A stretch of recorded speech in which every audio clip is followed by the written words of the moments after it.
Hi, and today we are going to see a couple of static positions that are ideal for Chinese archery. So what are static positions? Static positions are called in China Zhan-Zhuang, or standing like a tree or standing like a pole. Long story short, means just standing and stay, or standing without moving. Okay, the reference of a tree or a pole is just to give you a picture of how static you should be. So a tree, by definition, it doesn't move at all. Okay, so these positions are meant to be good for an internal practice. What's internal practice? Everything that concerns the inside of your body and not the outside of your body. Very, very practical, very easy to understand. Organs, your lungs, your heart, everything that you have inside, your bones, your joints, everything that you have inside. Everything that you have outside for China is, for the Chinese way of thinking, muscle, skin, and so on. So it's a very practical and not very esoterical way to define two ways, two sections, two you can call it yin-yang, two ways to see your body. It's funny because in America, people say, I go work out, which is Wai-gun, external work, external body work, exactly like in China. But no one in the West have the concept of the contrary, Neigun. That means I work inside. Okay, our body is outside and inside. Inside have lots of things to deal with. Our structure, so our bones, how they are actually set, our breathing, all of our organs, how are organized, how they function. Of course, we don't have a conscious way of moving or working on our organs. Okay, but there are ways to do it. So that's the main difference. And the thing that deals the most with Neigun, work inside, is qi. Qi, it's a Chinese word to say many, many things. Energy, breathing, breath, power. But in Chinese martial arts, qi is a way to put your breath in.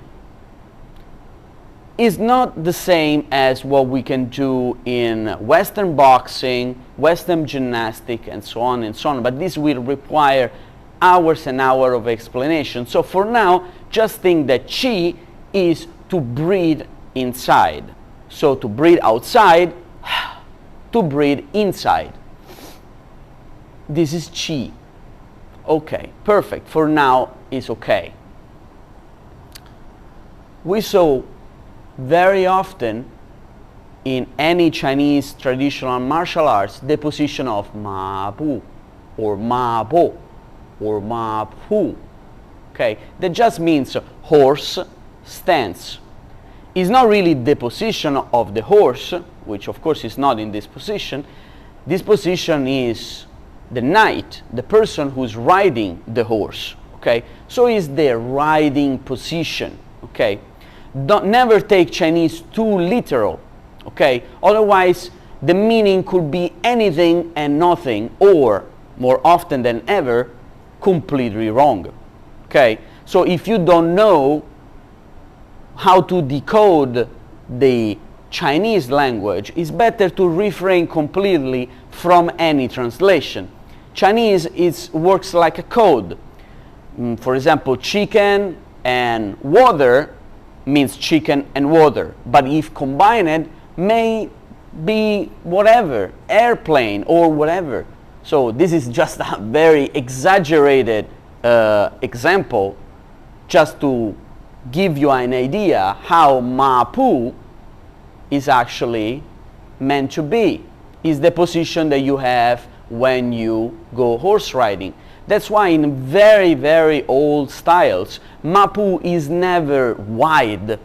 You see wide mabu like this one in modern martial arts, modern Chinese martial arts. If you see Hunga or other styles that have maintained the traditional way, it actually resemble a man going horse riding. The mabu is smaller, shorter, and very, very full of details. Okay? Now we're going to see a little bit of these details. So for now, you don't need to make it very small, which is quite complex.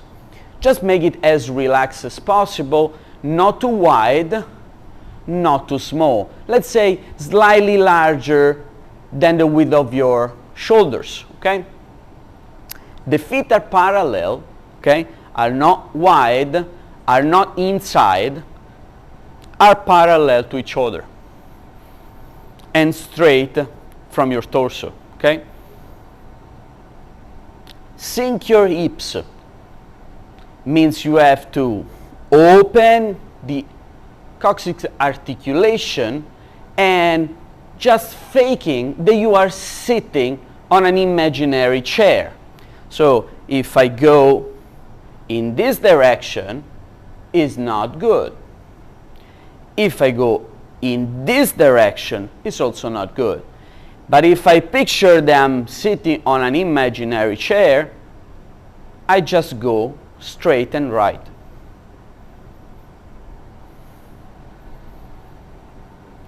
The bone that is inside your leg, you need to torch it a little bit. Doesn't mean that you have to feel pain, but you don't have to just go down, relax without moving your legs. So your feet are parallel, but your legs inside torch and turn a little bit. In doing so, you don't have to pop out your hips in this way. Okay? So remain down. The more you twist, the more you go down. 1. You will arrive to a position that is comfortable for you. 1. From here, I can go up, I can go lower. I just stay, just like an imaginary chair.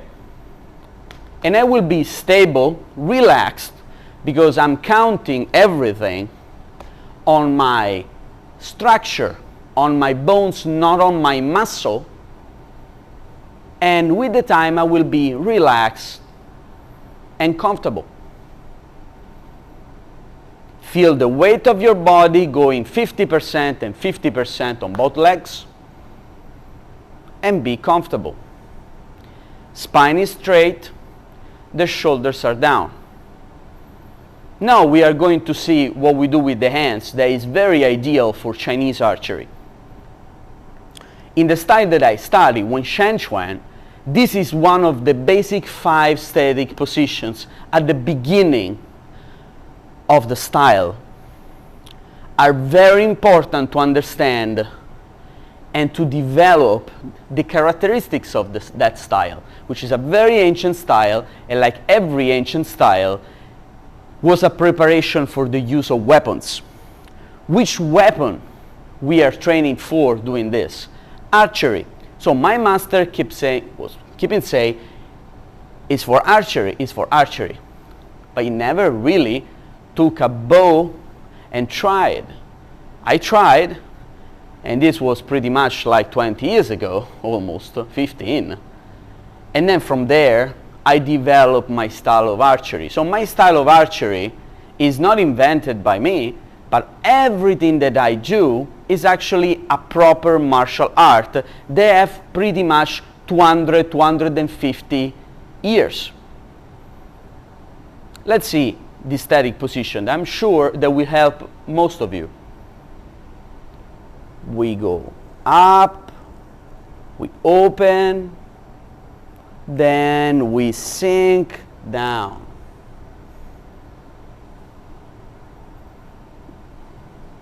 So this is a position that trains the left side and the right side in one single movement, in one single stance.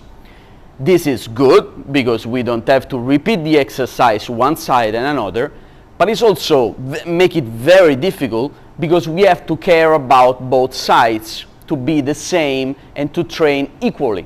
So it's more difficult, but help us to save lots of time. Let's say half of the time. 1, 2, 3. Points to see are shoulder, elbow, and your wrist. Sink the shoulder, sink the elbow, sink the wrist. My master used to say, think that you have a saber, like a blade, from your pinky, the end of your pinky here, your first phalange, to your elbow, okay? So this one, it won't be straight and go like this in this way, but it will cut down in this way. 1, 2. It's easy to achieve this with the concept of sum, to sink. I sink down the shoulder, the elbow, the wrist. Boom. The index finger, the end of the index finger, must be aligned with my shoulder. So this one will be too high, and this one will be too low. This one is just right. Okay? Do it. 1, shoulders, elbow, wrist. Show you from a side. Open, and there.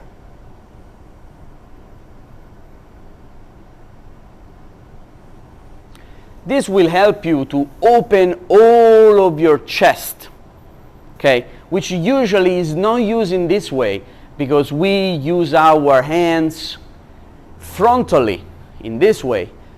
Almost never we open up in this way in our normal doing, in our normal life, or even if we do some sport, it's actually difficult to see movements in this way unless you do gymnastics of a certain kind or specific trainings, calisthenics and so on, which are also very good, of course, in this way.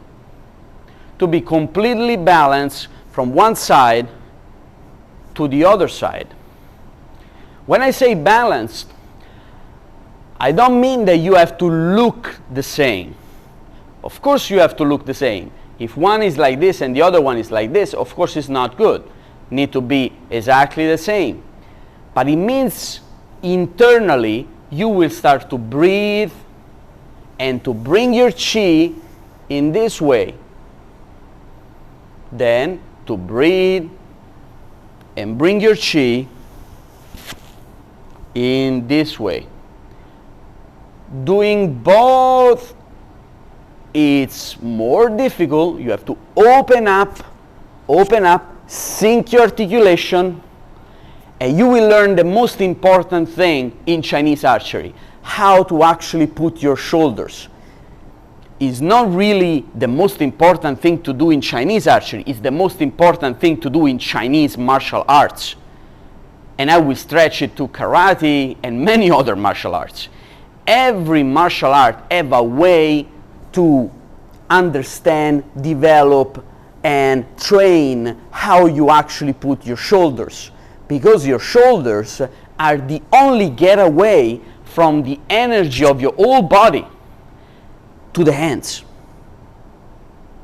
So are fundamental, and every traditional form really see super in details the shoulders. In Chinese archery, of course, it's very important the shoulders, because I need to pull and push. If my shoulders are not in the position that is perfect to push my energy from my torso to my hands, I will just use my hands, which is unfortunately what the 90% of archers do. They just pull and push using just the power of the upper body. Could be from the back, could be from the front, could be a good mix of both. Still, is not from here. Is not from the legs, is not from the lowest and heaviest and strongest part of your body. Any martial art in their own unique way is just how we transmit the power that we have here, the weight that we have until here, down to here, to the arms. So to change completely the way we see our body, we don't use our upper body. Our upper body must be completely relaxed, set, strong, but coordinated, ready to transmit the power from down to up. That's martial art. That's the definition of any traditional martial art. Of course, any martial art have this process in a particular and peculiar way. Karate having its own way. Another style of Kung Fu have it in another different way. Tai Chi, Xingyi, Bagua have all in different ways. But at the end of the day, this is the process. Okay, so don't think this is okay, I know how to put it, it's fine. No, test it, working on it. You can use another person to just grab you over here. I have it in many other videos. Right now I don't have a partner, but you can look at my video, previous videos that I posted, and I do this exercise very often with my students, to pull and push, pull and push, pull and push. You will immediately understand that if you just do it with your shoulders, not put it in a correct way, you just move as long as it's moving you. You won't be able to resist much. Okay? So that you understand that you have to sink down, make the articulation disappear inside the torso, and transmit the power that you have here to there. 1, 2, 1, 2. You can do it with one side, or in the traditional Wenshengquan way, which, as I said at the beginning, is more complicated, both sides. 1, 2. 1, 2. Here I'm pulling and pushing, pulling and pushing. The articulation, it will work millimeter in, a millimeter out. Then the elbow, then the wrist, then the fingers.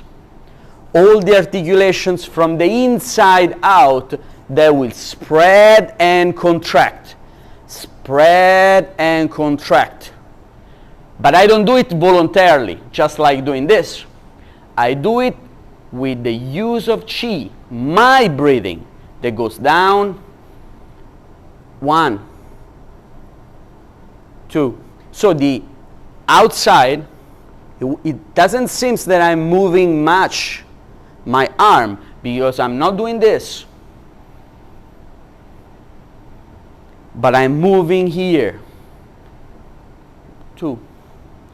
When I have to pull and push, open my bow, 1, 2. I won't need to move much, because the power, one of the advantages of this power is that it's already there. I don't need to use my body in this external way. I just pull and push. 1,